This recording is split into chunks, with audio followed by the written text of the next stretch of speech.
So the guys from Acquired, it's a YouTube channel. I'm going to leave you the link. They have awesome interviews. Subscribe to them. These two gentlemen. And they did a smart thing, right? They got a lot of wine and they're filling up Dara Khosrowshahi in this interview. And, 2 thumbs up to you guys for getting an interview. Questions are rather softball, not quite my type of questions, but it's very thorough. And because he starts drinking, right, I think he starts loosening up and he starts talking. He also talks a lot of SHIT during this interview, but kudos to these two guys, right, for making this happen. And let's dive straight in. The most recent earnings, and you have a chart where on average over the last 5 years or so, drivers make more money per hour. Mm-hmm. If we entered some economic environment where a whole bunch of people were out of work and they wanted to become Uber drivers, but that would make it so that the average earnings across the whole platform would plunge because you have a whole ton of new drivers coming on, would you guys sort of gate it and be like, hey, we want to make sure that we don't sort of flood the supply side of the marketplace? No, because one of our core philosophies is this is an open platform, and if your background check comes in okay, etc., then you can have access to earnings opportunities. That's a core belief for us. The economics take care of themselves, right? When you look at mid-cycle, long cycle, if earnings come down on the platform, then it becomes a less attractive platform to drivers, and they will do something else. There is this counter-cyclicality about our marketplace, which is during really good times, it becomes harder for us to recruit drivers. So the cost of supply goes up. So while revenue and gross bookings are growing and unit volumes are strong, our supply base becomes more expensive.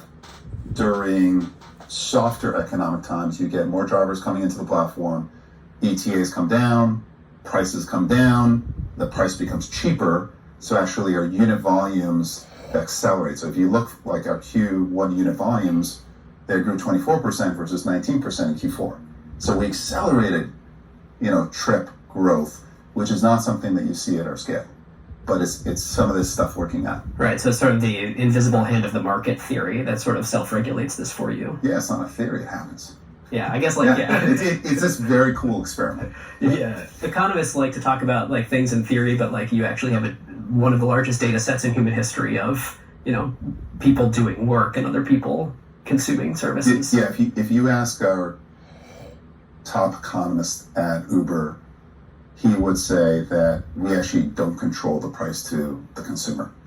That it's actually the spot price for this kind of labor the marketplace sets based on the supply of labor coming in and the demand for transportation.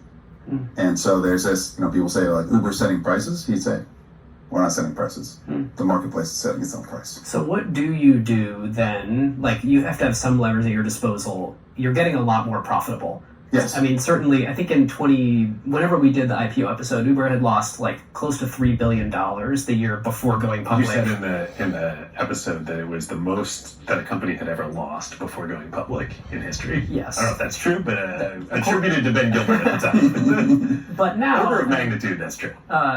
Depending on what profitability metric you look at, you guys are a break-even or slightly positive business, and increasingly getting more profitable and looking like a self-sustaining business. So what can you do then if you aren't in the business of deciding what a ride should cost?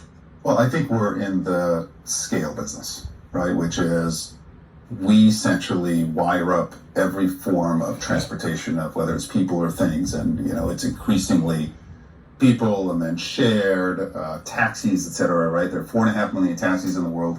Who would imagine that Uber would be working with taxis? But we're going to wire up every single taxi in the world, right? And then on the curbs and the cabuluses and the flywheels. And by the way, we work with them, right? A lot of times we will connect through them as intermediaries, again, to wire up these taxis.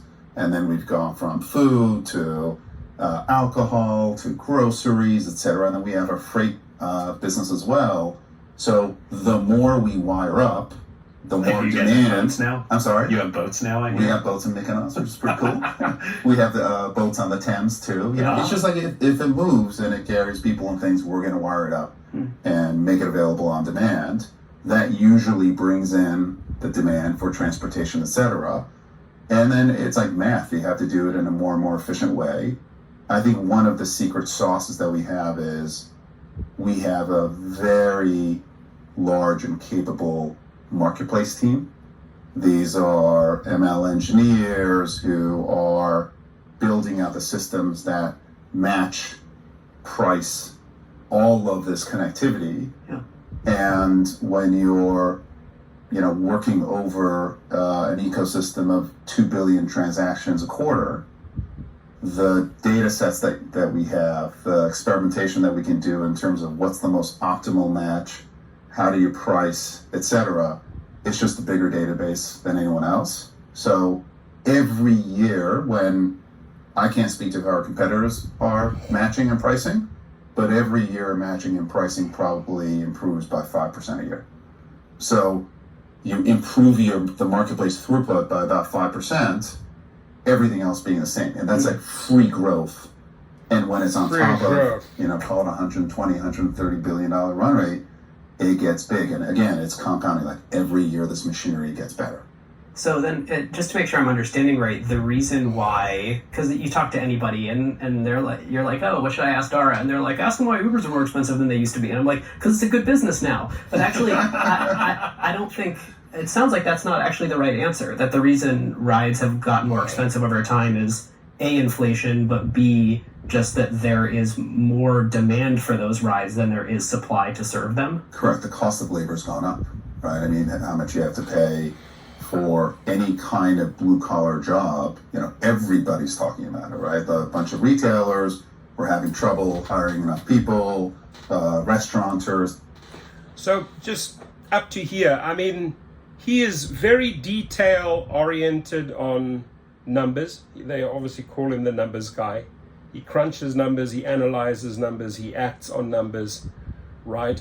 And I want to have another follow-up video where it's called I Will Let the Results Speak, right? He's always about results. But what I see more and more, learning about Dara, watching his interviews, studying how he acts business-wise over all of these years, there is a massive, massive disconnect to his people, right? And when I say to his people, I don't mean to his people, the investors that he cozies up with and sleeps with every day. No, I'm talking about the drivers, right? The food delivery drivers and the rideshare drivers. He does not know how to talk to them. He does not know how to deal with them. He does not know how to appeal to them. There is such a massive, massive disconnect. So whenever I hear him in interviews, right, it's always about, we did this, we crunched this, we looked at that, we looked at this data, we acted on this, right? And I'm hoping, that he sort of starts incorporating, actually the people that make the money, right? It's all fine and great if you make all of these executive decisions. You can make all the executive decisions in the world, but if you don't have that army of drivers going out there and doing it every day, right, and respecting them and showing, some integrity, it builds up a lot of anger and resentment towards this guy. But we continue. Etc. And then it did become more expensive to bring drivers into the Uber ecosystem. Earnings expectations have gone up. And by the way, I think that's a healthy thing, right? It's, if you kind of step back, the increase in salary and wages for blue collar jobs hasn't kept up with the salary of like tech workers or, capital, etc. Yeah. So I think the catch up is a really healthy catch up. That is the reason why Ubers are more expensive now. Now, in this environment where we are adding supply faster than demand because the supply is really coming into the marketplace, prices in Uber now, year on year, are down. So the Uber to the airport in San Francisco this morning was the cheapest it's been in months. So thank you. Cool. Well, specifically not what the other reporter said. The invisible hand. Thank you, Mr. Market. Yes, exactly. How has the complexity of Uber relative to Expedia matched up with your expectations coming in? So there's complexity in terms of all of the stakeholders that you have to think about. And that's like, it's a difference between chess and like 4-dimensional chess. it is like Expedia, travel agency, you're bringing demand to your supply base, etc. And then you have to think about the travel ecosystem. But with Uber is like a incredibly important service to the cities of the world. And also, Expedia, you weren't providing the service. Yes. You were we were a marketplace aggregator. layer. Exactly. You're not operating the airplanes. Exactly. You're not, making up the hotel rooms. Exactly. The drivers are providing the service, right? But we're much more responsible end to end. But, you're responsible for your customers. We have a very, very important responsibility to driver and courier community. These over 5 million people who are making an earning or making kind of a 5 million? side earnings on Uber. And he just said 5 million. We'll have to look at those numbers. Tends to exaggerate. Then the responsibility in terms of like regulators and governments, etc. That consideration set is it's so much bigger. So from that standpoint, it's tough, but also really interesting and satisfying in some ways. Were you ready for it? Was I ready for it? Yeah. No, I had no idea. Is this one of those, if you knew you wouldn't have done it, but now you've done it, and so all this value's been created, and great? I'm so glad I did it. It was a friend of mine was like, hey, are you having fun? I'm like, no, I'm not having fun. I love it. The job is too hard to it's not fun, but it's so cool. It's such an interesting space. You really feel like you're having impact. Everyone at Uber, we always talk you don't come to Uber for easy. You don't come here for an easy job. It's complicated. It's hardcore. People work their asses off. But drivers do. And it's not fun. It ain't fun. But people love being at the company. That's something I didn't know. And then the dynamic real-time nature of the marketplace and how we balance the marketplace and the pricing, etc., is unique, right? It's Thursday night. There's a Taylor Swift concert. All hands on deck. We got to figure things out. That operational nature, but how dynamic and fast it is. Does Uber HQ plan for Taylor concerts ahead of time as they're happening? Yeah, Uber HQ doesn't, but there are ops teams on the ground. Yes. And they're the heroes. They're on the ground, city by city, work their ass off, and they are kind of where the rubber meets the road, so to speak, to use a transportation metaphor. So David asked this interesting question that I want to dig a little bit deeper on. The were you ready for it? What kind of diligence did you get to do on the opportunity when this job came on the market in the national news in a very prominent way? In a very short time period. We'll cover that. First, when did you first get contacted about it? How did you enter the Uber orbit? So I was reading around the news just like everyone else was, right? It was just all over the place, and it was Meg Whitman, crazy. Jeff ML. It was a public. And also, everything going on and what led to it. The battle between Travis and Benchmark and all that stuff. It was fascinating as an observer. I never, ever, ever imagined that I would then play a part. And a headhunter called me about this role. So not a board member directly, a headhunter. Headhunter. Whoa. Headhunter called me. It was a structured process. I'm like... So here he starts talking about how he got recruited for Uber and made the decision to finally join. I'm going to skip that. I'm going to jump in a little bit further in. Our vision is we essentially want the local grocer to out Amazon. Every single local business can deliver same day, which is better the next day. If we can connect that to marketplace, that's great.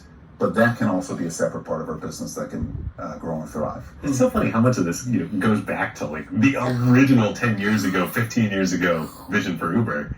It just takes so long to realize these things. It does. The vision, it's complex. It looks great on paper, and then real life is a lot more difficult, right? Are there activities that you've sort of thought about where you used to need to do something different or counterposition the market in order to be successful, where now you sort of look around and you're like, actually in this area we're the incumbent, so there's a different strategy that we need to lean into as an incumbent? Our working with taxis was an interesting twist, right? Which is, to some extent, they have been definitely the competition, or we have been the competition or the challenger to those incumbents. At some point, we became much bigger than taxi. But in the end, if you remove yourself from the emotions, et cetera, and, we're competing against X or Y, we're in the job of wiring up, vehicles and drivers who want to drive people to places, and that includes taxi. Like, there are 4.5 million of them, and if you take the hypothesis, which is the days of old where you wave your arm to, wave a taxi down, like things are changing, then it was a move that was obvious. But at the same time, like the beauty of Uber is when you get into the actual challenges, like for example, we launched taxi, and the way that we match generally Uber is one-to-one. So I want to talk a little bit about the taxi industry because I've interviewed hundreds of taxi drivers, right?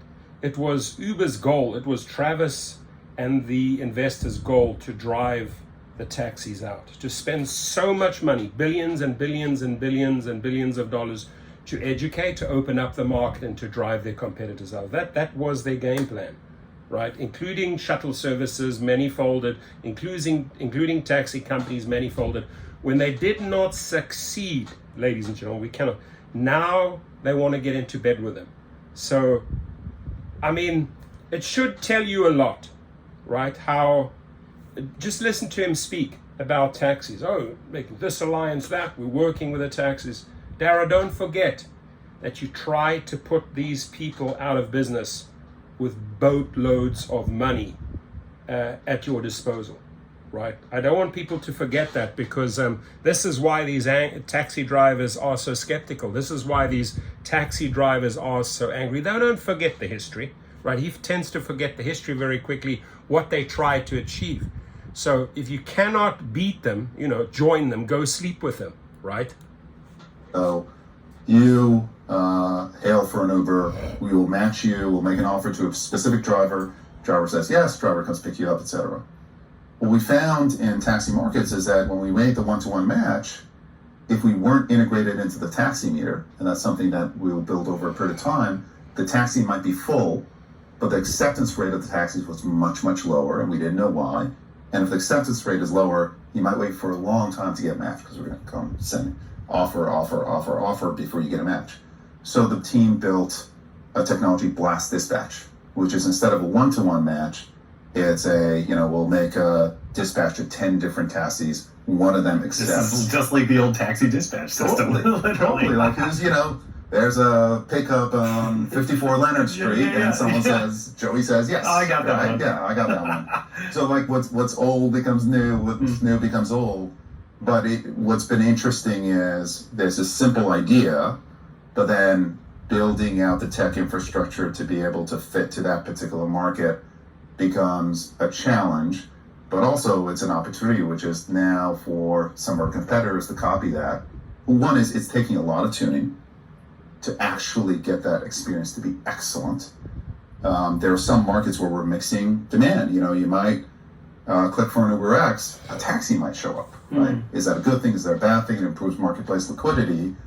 And things that seem very simple on the surface to actually make the magic happen of pushing a button and a car shows up in 5 minutes and you get great service, it's actually pretty difficult tech to build on the ground. It's really cool. That is cool. I have another sort of corporate structure question that I'm curious about. I think you guys, between when you took the job and today, turned over basically the entire Uber shareholder base. I'm sure there's some people that still hold their shares from those early days, but what is that like at the scale of a $70, $80 billion market cap company turning over a shareholder base in its entirety? Very painful. It was the displacement in terms of shareholders. It was tough, right? And there's a certain cohort of shareholders going after hyper growth, et cetera, especially in this marketplace where it's much more about disciplined growth, profitable growth, et cetera, that changeover has been difficult. But we now have a set of shareholders like the Fidelities of the world, Capital, Morgan Stanley, et cetera, that have the capacity to own a lot of shares, way more than they do today. And there's a consistency about it. As we keep delivering They keep upping their stake, and we're now seeing a stock price that generally is working. But I'll tell you, when we're in the middle of it, like it was tough. After the IPO, after the lockup stage, Travis sold all his shares. Oof. And those days, those were not happy days. Probably 15% of the company? I remember it was 15. Like it was a lot. There are moments when you remember that stock prices are a function of supply and demand. Totally. And when 15% of a company's outstanding shares hit the market all at once, or 2%, or 2%, or what? Yeah, right. Like that's. Yeah. I mean, wow. I think in hindsight, I think it was a good move by him because it created separation. He wanted to move on, and so in hindsight, I respect what he did. And in hindsight, I didn't see it at the time. I was pissed. Right, and people were panicking. Oh my God, Travis is selling. What does that mean, etc. And there's this. Everyone wants to create drama around Uber, so it's difficult as the leader to keep the team focused and believing. Right. Because it's very easy to keep score based on the stock price, and the stock price was definitely moving in the wrong direction. And Travis, whether you liked him or not, you respect him. He's a really smart person. And he's a founder of the company. That was a tough time, but I think we're now in a good place, which is the shareholding is moving from either some of the startup folks or... So a lot of time spent on the shareholders. Let's jump ahead a bit more.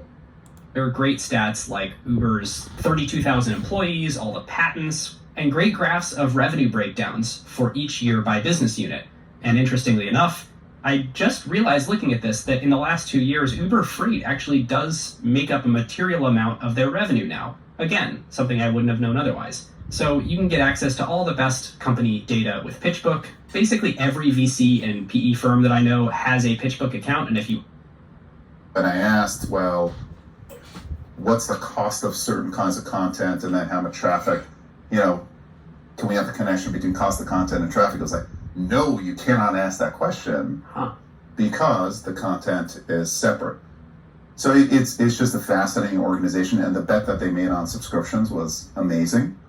It was not obvious because the advertising business was much bigger at the time, but it was an enterprise bet based on a core identity of the company, which is we believe in quality content. And I thought that was one of the most impressive bets because it was totally non-obvious at the time. Every single news organization, et cetera, was advertising. This is the BuzzFeed days, right? It was quick content, etc. But I think that the bet that they made in quality was very much a bet on their identity that wasn't backed up by data and certainly wasn't backed up by their financials. But the company went all in, and they really benefited. Do you think that could have happened in a company that wasn't family controlled? Did that have something to do with how they could make a bet like that without the data to support it? Yeah. I think they're very sure of that core, the quality of the content that they're building, and that allows them to make those kinds of business bets because in the end they know that the content is going to win. Absolutely. A little bit like Netflix too. It's quality content, focus on subscriptions. Now they are going into advertising, right? So you can't have a forever strategy or be so dogmatic as to not to understand that markets change, strategies have to change at the time, but it was absolutely the right bet at the right time. Well, I'm curious how much this was an explicit boardroom conversation. The Times also made a very explicit bet on scale of quality content. You could argue maybe Wall Street Journal, but other than maybe them, maybe the Post, maybe, nobody else has aggregated quality content at scale. Globally, people might think of the political stuff or the news stuff, but the New York Times company covers every vertical, every geography, has at least twice as many reporters employed as any other news organization in the world, I think. How much was that a discussion in the boardroom?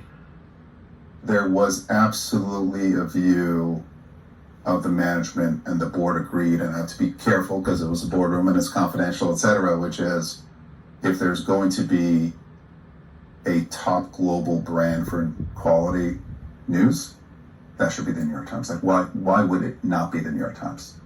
They're very clear out about that, and they're quite determined to achieve that. I think they're doing a great job. Yeah, and it's interesting, right? Like the company's called the New York Times, and it's a global. It really was in a way that in video and with Netflix, I think it was an easier leap to make.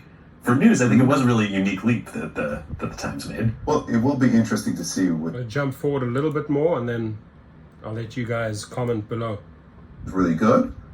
The money that drivers and couriers, including tips, made on the platform grew by 30% higher. And at the same time, we were able to expand our margins, be free cash flow positive. So, like, the design spec that we're building is, how do you, like, torture the organization? Because sometimes it is torture. Like, watch every single nickel and dime, be incredibly efficient in everything that you do, automate everything, get fraud out of the system, etc., so that you can actually operate a business at scale at the lowest take rate possible. Like talking about Booking.com, and one thing that we learned, when I started at Expedia's take rate was 25%, and Booking's take rate was 15%. And over like a torturous 13 years, we took Expedia's take rate from 25% to the teens. It was like 17, I think, or so when I left. And those are like pure margin dollars that you're taking out. Like there's no goodness that comes out of it. And so it's just really hard work to do. And as a result, we're pretty hardcore, which is any quarter I can deliver anything on the bottom line if I can move my take rate up a little bit. But like it's too easy, it's too tempting. Yeah. And so we're very hardcore about like, no. We got to keep take rate low. And you got to do the hard work to be able to keep the take rate low. So I'd say I take the 20% take rate business. Like it's more lasting. The growth can go on for much, much longer. Yeah. I asked it in a tongue-in-cheek way, but I completely understand that. NCV, it's the NZS Capital thing. It's the, do you want a business with... Bill Gurley wrote that blog post years ago about a rate too far. Right. Yeah, exactly right. You build more durability by leaving more on the table for your ecosystem partners. Or maybe more accurately, you make yourself too vulnerable if you... Yeah, and it takes oxygen out of the room, right? Yeah. It's like, what's it saying? Fat pigs get slaughtered, right? Yeah. Pigs get fat, hogs get slaughtered. Yes, exactly. Yeah. Hogs, and like you don't want to put yourself in that position. It's very tempting. It's very, very easy. There's this temptation, obviously, this quarterly kind of treadmill that you're on, etc. And there's like, you can make someone happy by increasing take rate and throwing it to the bottom line, and we really, really culturally try to resist that notion. Cool. Well, the last segment that I have here is giving you the floor. We're at the end of a long-form podcast. Mm-hmm. So anybody that's still listening appreciates nuance. And so if there's something that you feel is often misunderstood or that you want to say to people that are willing to let a long-form argument soak in, what do you think is misunderstood about the company or you or the industry or this time that we're in right now? Really anything you want to talk about. I don't know if it's misunderstood, but it's certainly something that's top of mind for us, is that we ultimately, the future of the business as it stands now depends on our building the best platform for earners. And it goes to like the take rate, right? If the take rate goes up too much, then we're taking too much of the service, etc. And the fact is that I think Uber was guilty of taking earners for granted, because when I first came in, and for much of the company, like we were in a state of oversupply. We had too many drivers. And instead of gating them, etc., we just didn't really invest in the driver experience and the courier experience the way that we should have. And then the way that we organized the company around the earner experience was pretty standard in terms of a B2C business, right? There's a team. There's a team that runs the Uber app. There's a team that runs the Eats app, and then a team that runs the driver app. And you do all the typical stuff, which is analytics and measurements and A/B tests, etc., in order to optimize throughput in the marketplace, etc. But like as we step back, we don't A/B test what the 401k match should be for employees, right? Like it was equivalent. Some of the experimentation that we were doing on the earner side is like, should we match at 3% or 6%, and let's look at employee turnover. Cool experiment. Maybe you could optimize, but when you're building a product that people are making a living off of or are earning money that they have to earn with, there's a different duty of care. And the amount of time that they're spending on the app. Most of Uber employees, myself too, like order rides all the time, order eats all the time, you get in, get out, etc. But a driver will be spending 4 hours, 5 hours, 6 hours with the app every single day. So the consequence of like all of this coming together and are building for drivers the way that we essentially build for consumers, which is like pretty cool and techy, etc. One is like the P95 experience. Usually like you build, you don't look at P50 because averages lie, and then you look at P95, well, that's the worst experience. Well, the probability percentages. Yeah, the probability percentages. Drivers, an average driver who's driving a week experienced like a P95 circumstance every single week, multiple times a week, because they spend a lot more time on the app. So there's been a pretty important culture change of the company, which is like higher duty of care, actually slowing down in terms of how we build for earners, being a lot more humble, listening to them, their experience, etc. The fact is that when you have 5.6 million earners on the platform, there's 5.6 marketplace, million? which is, it works for some earners and it doesn't, right? So there's always going to be 10%, which is like 500,000 people who are not happy with the experience, but we got to make sure that 90% are, and we're getting more people who like the experience into the platform. But because of where we came from, it's actually pretty new muscle for us to like build this earner experience. And I do think like as I step back and I think about like what am I going to be proud of at the company, and like there's a lot to be proud of in terms of turning around the business and like the team that we built and the service that we built. I think there's a sense which is like tech is out of touch with the real world. And it's a lot like tech is, you're building for the virtual world, and Uber is unique in that it's a technology company that like built for the real world, and the impact that we have, especially as it relates to earners, is like it's real people. And so what I would be most proud of, one is there's a practical reality, which is if we build a company that has the best product and experience for earners, we're going to win long term. Yeah. But if we're that technology company that's like very much connected, not with the elite, but with an earner base and the broad population, not just in San Francisco, but all over the world, like that's a company to be proud of. But at the same time, it's like I think that the muscle we've been developing in the last 2 to 3 years, we have a long way to go.